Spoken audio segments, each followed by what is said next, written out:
Caxias do Sul não é mais a cidade dos descendentes italianos, sequer é a cidade da uva, porque aqui já se colhem mais maçãs do que os frutos da videira. Caxias não é mais uma cidade, é muitas em uma só. E em tempos de coronavírus, essa múltipla Caxias fica ainda mais evidente. Esses são alguns dos trechos de A Neblina na Tarde Fria de Caxias. Matéria, eu vou recuperando aqui. Texto publicado em redes sociais no dia 17 de março de 2020. No momento ali que mal estourava o primeiro caso de coronavírus em Caxias do Sul.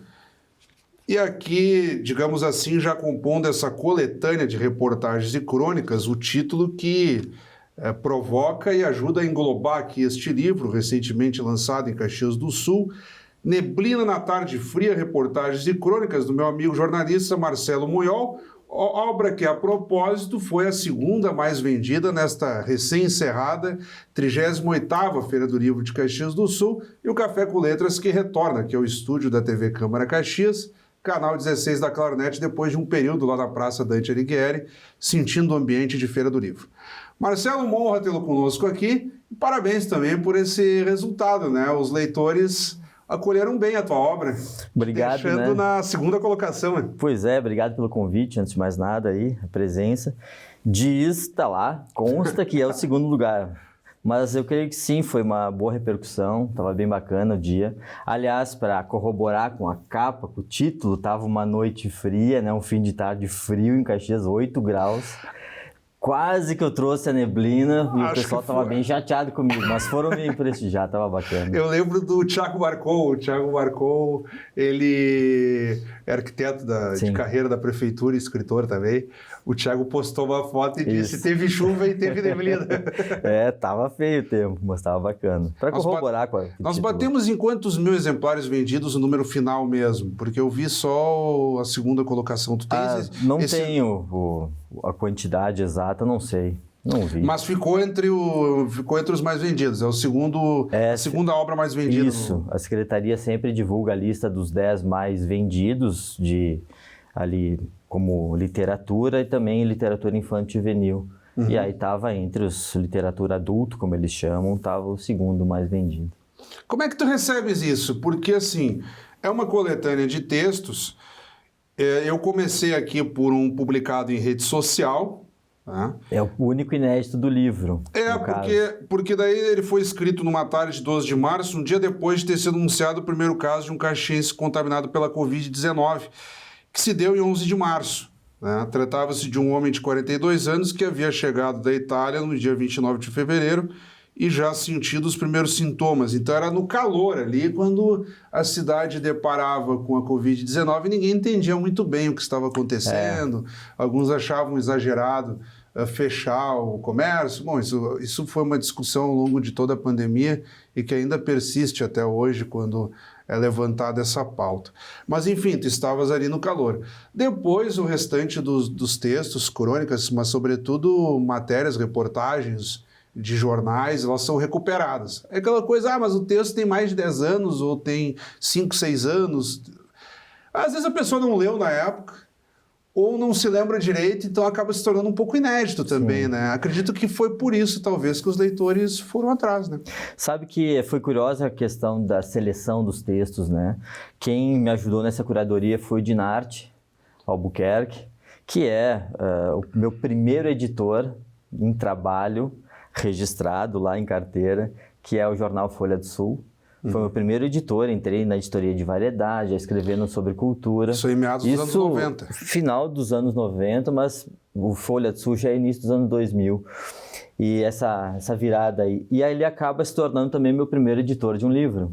Então tinha essa questão minha afetiva em relação ao trabalho dele, de trazê-lo para ser um dos caras que ia selecionar. E a partir disso entreguei na mão dele, sei lá, uns 60, 70 textos. E aí a gente começou a depurar isso. Quais são os textos que no nosso julgamento poderiam ter essa longevidade? Porque uma coisa é alguma reportagem que ela é de um fato único, específico, exclusivo e que talvez vá morrer o assunto dali 2, 3 dias. Como é o jornalismo dia a dia. Mas nosso foco de interesse foi em reportagens que elas ganhariam com o tempo. Elas não morreriam lá naquele momento. Uma perenidade. Tanto essa aqui, ela é super factual, né? O fato de um dia específico onde soubemos que foi noticiado o primeiro caso de coronavírus. Isso até era para ter sido... Primeiro caso em Caxias. Em Caxias. Era para ter sido uma reportagem no jornal, poderia ter sido, mas eu não quis fazer uma reportagem tradicional. Eu quis simplesmente andar pela cidade naquele momento e começar a ouvir as pessoas. Simplesmente ouvir ou parar numa fila de farmácia, que eu não precisava ter ido na farmácia, para ouvir o que as pessoas estavam falando, porque o buchicho era muito grande. Eu quis andar de ônibus para ver o que as pessoas estavam falando e abordando, mas não sentar com alguém como uma entrevista tradicional. Sim, não é uma coisa formal. Não. Até porque o comportamento de uma pessoa quando está sendo entrevistada é outro de quando ela está ali à vontade interagindo no seu ambiente. Eu acredito que tu querias captar isso. Também isso. A entrevista pode proporcionar uma naturalidade, assim. Eu acho que é o ideal que em algum momento a gente consiga provocar isso, né, com quem a gente está conversando. Mas eu queria perceber o que estava aparecendo num primeiro momento, assim, nessas conversas entre as pessoas e no momento em que não sabia absolutamente nada sobre o coronavírus, né? O meu amigo Elvio Gonçalves, grande escritor infanto-juvenil aqui de Caxias, formidável, ele tem uma expressão que ele usa muito, que são as conversas roubadas. Que ele até mantém um projeto paralelo de redação de livro, pretende lançar, espero que um dia lance, que ele diz que é isso, é tu estares num bar, numa farmácia, num supermercado e escutar as conversas ali e ir captando, né? Tem valor. Quando vê, tem muitas narrativas dessas conversas, entre aspas, roubadas, né? Tem, e muitas vezes aparecem em focos de uma reportagem. Pode ser que a gente comece a conversar que em algum momento tu vai lançar uma frase que eu vou dizer isso aqui dá uma reportagem. Então, essa interação é importante, interessante.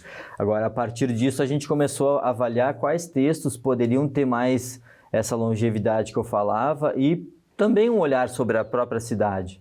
Tem reportagens sobre futebol, tem reportagens mais focadas no ambiente cultural, tem crônicas, tem reportagens, mas de alguma maneira a gente tinha que dar conta de que lugar é esse, né?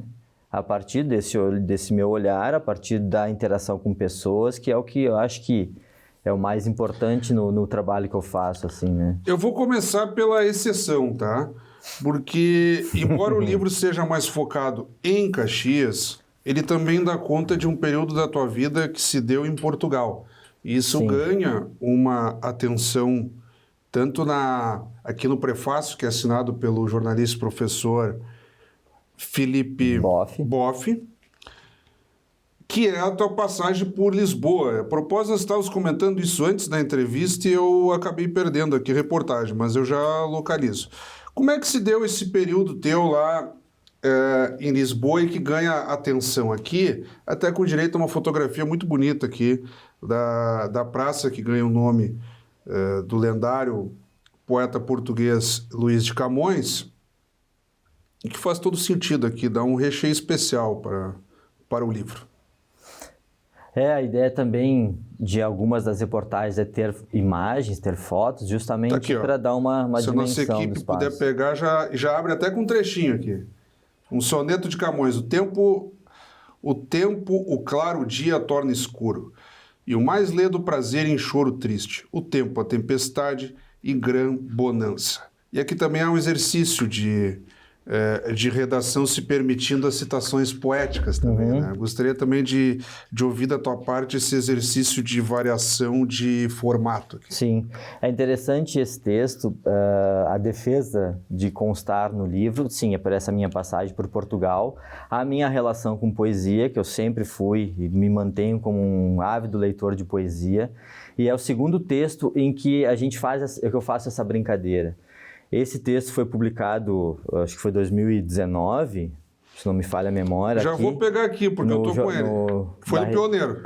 No caderno Almanac, que traz o meu retorno para Caxias do Sul. Na edição de final de semana do final de janeiro de 2019.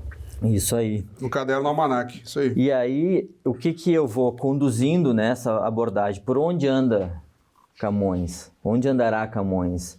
Porque é um personagem super forte, importante da cultura portuguesa, e tem praças em que tem lá uma praça, é Parque dos Poetas que chama, é uma praça que tem todo o soneto de Os Lusíadas no chão, nas calçadas.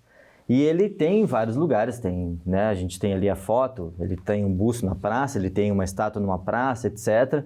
Mas, de fato, onde ele anda no cotidiano, na vida das pessoas, e a minha busca é um pouco essa, entrecortando com as poesias. E era uma viagem a turismo? Não, eu estava lá, morava lá nessa época, né?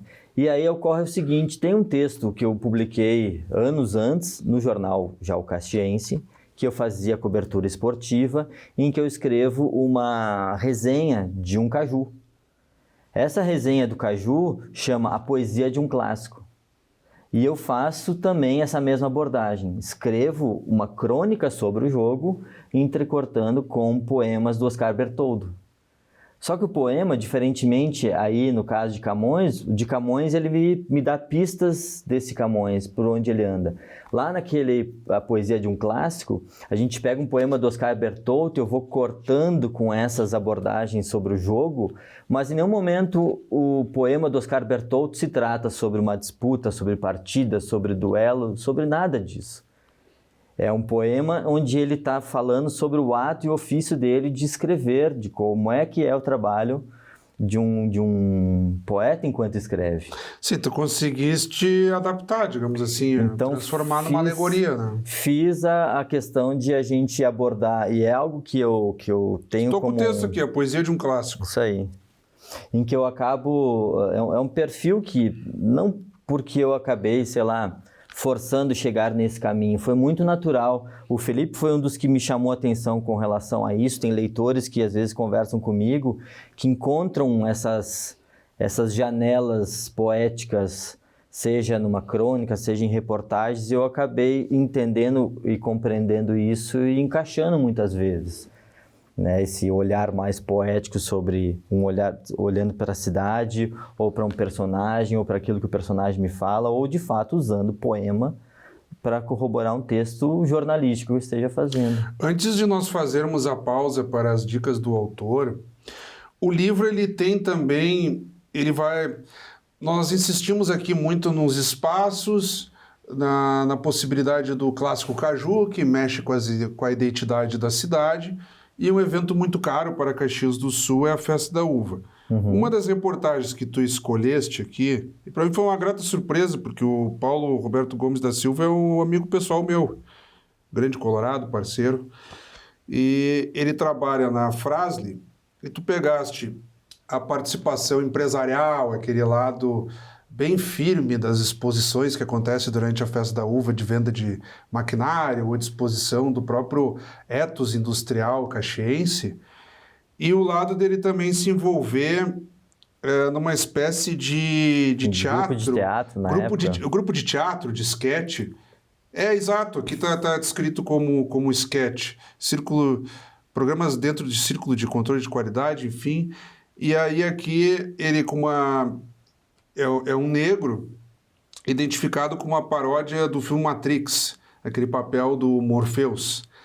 Então aqui, se o pessoal puder pegar a foto do Paulo, é uma matéria antiga, já de... Imagina, saiu no Pioneiro uma reportagem nos dias entre 11 e 15 de fevereiro de 2008.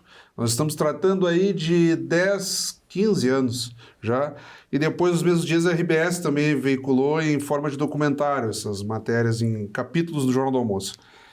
Então, eu achei legal isso também, porque pega aquela junção bem humana do processo de Festa da Uva. Sim, isso foi interessante, essa proposta, porque ela veio, partiu da TV me procurar. Eles queriam fazer uma série de matérias especiais sobre a Festa da Uva. E aí eu propus a eles que a gente fizesse, então, cada dia, um personagem. Mas um personagem que nem sempre fosse aquele tão marcado, né? Tem a nona que faz chimia no tacho? Tem. Mas também tinha um rapaz jovem, estudando marketing, que não queria ficar na propriedade, mas queria tornar a propriedade algo turístico. Tinha ele trabalhando em metalúrgica, mas que fazia teatro. Um cara que mora na Pedreira do Guerra, que é pedreiro e que sonhava ser cineasta. E uma poetisa de Criúva que tem mais de 10 mil cadernos e morreu sem publicar nada. É reportagem pura. E aí são 5 dias que foram 5 personagens e estão todos aí. E ficou sob tua responsabilidade levar para o jornal isso? Sim, primeiro foi concebido como algo para a TV, fizemos um pequeno documentário, eram 4 a 5 minutos por dia. Tu trabalhaste nas duas mídias? Fiz nas duas, fiz o roteiro para o programa de TV e que foi como um documentário. Era essencialmente um documentário, tinha um narrador que conduzia as pessoas para esse processo e cada dia apresentávamos um personagem e até quem fazia a narração era o João Tonus. Eu usei ele como narrador para a TV e ele fazia esse fio condutor de alguém procurando os personagens para essa cidade, né? E aí ia mostrando a cidade, porque um mora no bairro tal, outro mora em Criúva, acabamos apresentando a cidade de uma maneira diferente. E aí eu fiz textos diferentes, específicos, mais perfilados, para publicar no jornal, e saíam por dia. E aí tu escolheste o do Paulo aqui para Tenho 5 aí no livro. Os 2 papéis de Paulo Roberto, A Festa da Uva celebra histórias como essa, de gente que busca equilíbrio multicultural. E por aí vai. Lucas, o colono e marqueteiro, estudante vê aumentar o interesse pelo turismo no interior de Caxias do Sul. Depois, uma brincadeira que eu vou fazer, já na volta das dicas do autor, é o livro pelos próprios títulos, né? Porque pelos próprios títulos ele já te dá uma noção das suas pretensões. Mas de imediato, como nós sempre fizemos aqui no Café com Letras, vamos para as dicas do autor. Roda a vinheta aí.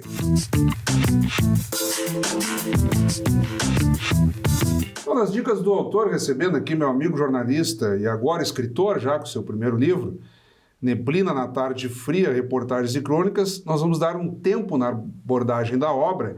E, Marcelo, eu vou pedir que de forma rápida tu compartilhes com quem está nos acompanhando neste momento, casa, pelas redes sociais, agora com o recurso dos tablets, dos smartphones, muitos podem estar nos acompanhando pela tela do celular, nos horários mais variados. Dicas de leitura podem ser autores desconhecidos, clássicos, algo que tu entendas que quem está nos acompanhando agora precisa correr atrás e ler também. As dicas estão contigo. Bom, eu acho que para mim um dos autores que é sempre o carrego comigo por onde eu vou e eventualmente eu releio é o Ferreira Goulart. Não tem um livro específico que tu bater na livraria e encontrar um livro do Ferreira Goulart. É um autor, acho importante para a literatura brasileira. Acho um cara fundamental assim para a leitura. Um outro cara que eu estava até vindo para cá e pensando sobre ele, que é nessa abordagem mais de jornalismo, com pé na literatura, que é o Joel Silveira. O Joel Silveira tem diversos livros que foram compilações de reportagens que ele escreveu. Tem uma que é A Feijoada que Derrubou o Presidente, onde ele está num ambiente em que está se fazendo uma feijoada momentos antes em que o Vargas acaba se suicidando. E ele conta um pouco desse ambiente, como é que as pessoas estavam fazendo, se relacionando, então bastidores da política numa feijoada, como se fosse aí um almoço colonial aqui, a gente pegando e fazendo abordagens disso. Um outro autor que eu gosto muito, e a gente falou antes do intervalo e está citado aí no livro, o Gay Talice. Gosto muito da forma como ele escreve, das abordagens dele. Tem um livro que falamos antes, O Fama e Anonimato, um livro fundamental, onde também tem uma reunião e coleção de reportagens, trechos de reportagens, porque algumas são bastante extensas. A mais fantástica da qual nós falávamos é que o pessoal não pega nosso bate-papo antes da entrevista em si. Os bastidores são fundamentais. Mas o do Fama e Anonimato, a não entrevista do Gay Talice com o Frank Sinatra. O Frank Sinatra está resfriado. E ele tenta de todas as formas uma entrevista e não consegue. No fim, a matéria acaba se tornando as tentativas frustradas de entrevista. Foi muito interessante, porque é uma maneira também de fazer um perfil de alguém que está vivo, como era o caso naquela época do Frank Sinatra, mas não quis dar entrevista a ele. Tem um livro sobre Ele foi percorrendo os bastidores possíveis para Tem um fazer livro essa sobre reportagem. o obituário do New York Times também. Sim, também. Que vai Bonito. ampliando os perfis e tal. Bem bacana. É bem interessante. E nessa linha entre os brasileiros, João Milton Ribeiro também, acho que é um Sim, baita repórter também. Cobriu a guerra no Vietnã. Sim. Um baita exemplo aí, bem bacana. Bem, e voltando para o nosso foco aqui, que é a Neblina na Tarde Fria, reportagens e crônicas. Marcelo, nós comentamos ali do Paulo e depois tem outros 4 perfis que dão sequência a esse tom de Festa da Uva. Falamos aqui do Lucas Coloni Marqueteiro, Poetisa de Criúva, acho que já é outro tópico. Empresta-me teus olhos, perfis de Caxias são a cara de um município mais plural. Começa aí, o nome da série justamente é Empresta-me teus olhos. Exato. Nós já falamos um pouco da dupla Caju, que ganha também atenção com um personagem aqui que, a propósito, foi pauta no Café com Letras, o Jorge Rotti, com seus perfis de futebol, Associação Caxias do Sul de Futebol, Flamengo, Caxias, Juventude, por aí afora. Foi o primeiro perfil que eu escrevi no jornal Caxiense, um dos veículos que eu trabalhei, foi o perfil dele. Fui na casa dele, me mostrou lá o acervo todo, tanto que eu chamo ele do arqueólogo do futebol.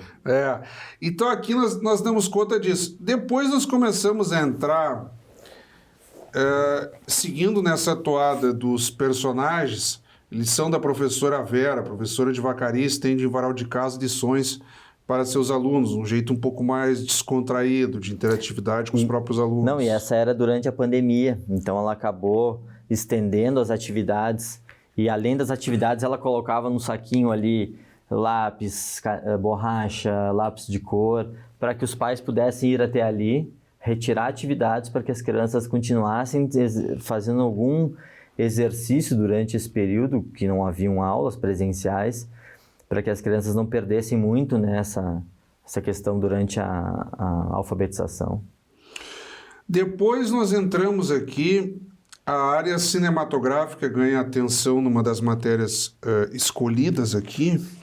Eu acho que seria interessante. Texto da Folha do Sul. Vamos voltar lá, vamos voltar bem para trás. É o primeiro jornal que eu trabalhei. Caderno Espectador dos dias 8 e 9 de janeiro de 2009. Aqui tratando de um longa, enfim, uma adaptação. Curta-metragem de Jorge Furtado. Roteirista e diretor de curtas especiais para a televisão. Aqui é trabalhada também essa possibilidade. Aqui ganha atenção a possibilidade do filme, tá?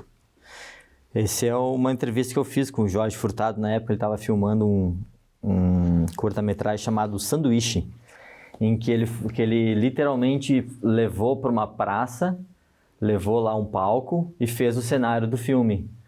E a história era que as pessoas pudessem enxergar como é que é feito um filme. Então ele é falado como um sanduíche porque é a metalinguagem. Então as pessoas que estão na praça também estão inseridas dentro desse processo.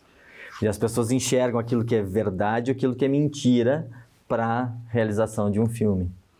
Outro detalhe que eu achei legal, e aí extrapola de novo o perímetro de Caxias do Sul, te mandaram provavelmente eu fazer uma matéria para o caderno de turismo, Vastidão de Ausentes, jornada poética pelos canyons dos Campos de Cima da Serra, que aliás tem vinhos muito bons também.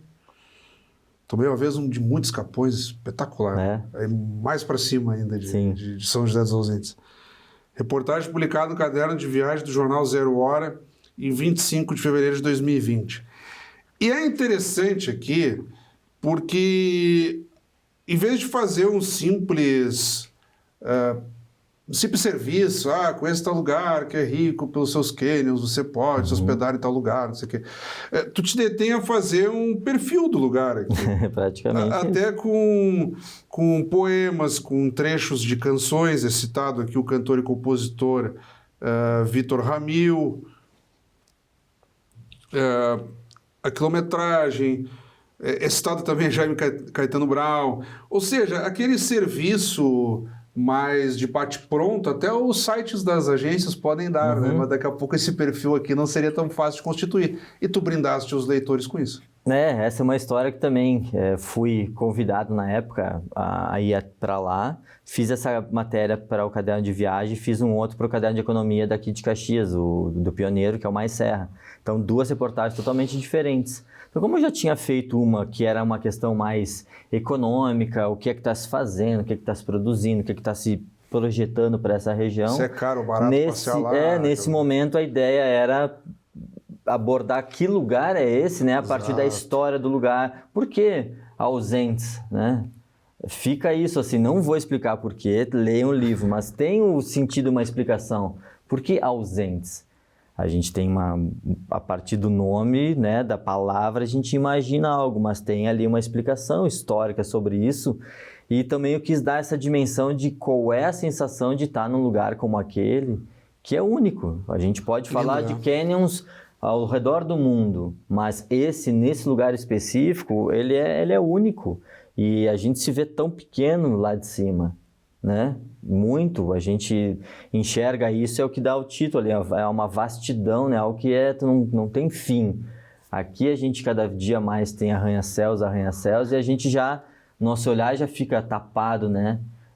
E ali tu tem uma outra amplitude. Então era importante trazer isso com uma descrição do lugar, com uma narrativa de que ambiente é esse e do que é que ele nos traz, né? Que surpresas tem o fato de estarmos lá, que é diferente de qualquer outro lugar. Marcelo, quando entrevistado é bom, o tempo voa. É o nosso caso aqui, estamos um pouquinho além do nosso tempo já. Que recado tu terias ainda para as considerações finais, digamos assim, sobretudo do ponto de vista de jornalista para jornalista, quer dizer, o leitor, claro que vai se deliciar com os textos aqui, mas para os jornalistas, quer dizer, antes do nosso bate-papo, tu enfatizavas muito, eu gosto de ser identificado tanto quanto como jornalista, também como repórter. Sim. Ou seja, não perder o lado repórter. Tu mesmo falavas, eu não ia entrevistar ninguém, mas eu queria estar na rua ali escutando e entendendo o ambiente dessas pessoas, por exemplo, num cenário de pandemia. Então, que dica fica aí para essa gurizada que está vindo para o jornalismo e que vai se aventurar nos mais diversos formatos, textuais, de veículos, temos aí as redes sociais aflorando, tu abriste com um texto de rede social. Exatamente. Não foi à toa isso, também é uma provocação, né? Então, sabe que eu penso muito sobre isso, converso com alguns colegas, a questão da essência do jornalismo, ela não vai mudar nunca. A gente vai ter cada dia mais espaços, caminhos ou mídias onde a gente vai poder veicular isso. Isso não vai mudar, a gente vai ser cada vez mais digital. Mas a essência não vai mudar. A essência qual é? Estar diante de alguém que se reservou um tempo para isso, é o nosso caso aqui. Tu me convidas, eu venho aqui, reservei um tempo para isso, para a gente conversar, bater um papo, tá aqui à vontade para que tu pudesse me provocar, trazer algumas situações. Essa inter-relação não muda. Acho que na medida em que as pessoas compreenderem, né, quem está vindo agora, ou mesmo no momento atual que a gente está passando, né, a gente foi impedido muitas vezes de sentar diante de alguém para fazer uma entrevista, a não ser todo aparamentado, etc. Nós gravamos de máscara aqui muitas vezes. Exatamente, mas isso muda e a gente precisa voltar a essa essência, ao que é o mais simples. E mais do que isso, eu vejo o fato de eu te provocar para uma entrevista, pressupõe que eu também tenho que estar totalmente despido. Muitas vezes de quem tu é, daquilo que tu fez, daquilo que tu já realizou, porque a gente vai estar aqui numa interação e tu vai me trazer alguns elementos em que, às vezes, eu vou descobrir que caminho a reportagem vai tomar a partir de 2, 3, da 4ª, 5ª entrevista que eu faço. Então, a Svetlana, que é uma repórter que eu gosto muito, ela chega a ter livros em que ela entrevistou 200, 300 pessoas para compor uma reportagem que fica uma grande reportagem. Então, eu acho que a essência não vai mudar. A questão da reportagem é isso, tu sair, ir atrás de alguém ou de pessoas ou de situações, de circunstâncias para construir uma história. E se essas histórias puderem ter a longevidade não só pela temática, mas pela importância que um repórter, que um jornalista dá àquelas pessoas que estão cedendo seu tempo para me ouvir, para conversarmos, para trocarmos uma ideia, acho que é o mais válido. Aqui tem histórias de todos os tipos, mas sempre vai ter a essência, assim, são pessoas à frente das histórias, são pessoas à frente de uma própria cidade, Ou quando não é assim, a gente faz como Ausentes ou como em Caxias, em que eu fiz uma biografia de Caxias, está aqui, a partir do olhar dessas pessoas, de pessoas que moram, que vivenciam esse espaço, né? Muito obrigado mais uma vez. Que agradeço. Muito obrigado. Acabamos de conversar então com o jornalista, agora escritor, Marcelo Munhol, ele que nos brindou aqui com Neblina na Tarde Fria, reportagens e crônicas, obra recentemente lançada aqui em Caxias do Sul e a segunda mais vendida na última 38ª Feira do Livro de Caxias do Sul. Livro este que é pauta do Café com Letras desta semana. E como sempre, também convidamos a todos que continuem acompanhando a nossa programação. Até o nosso próximo encontro.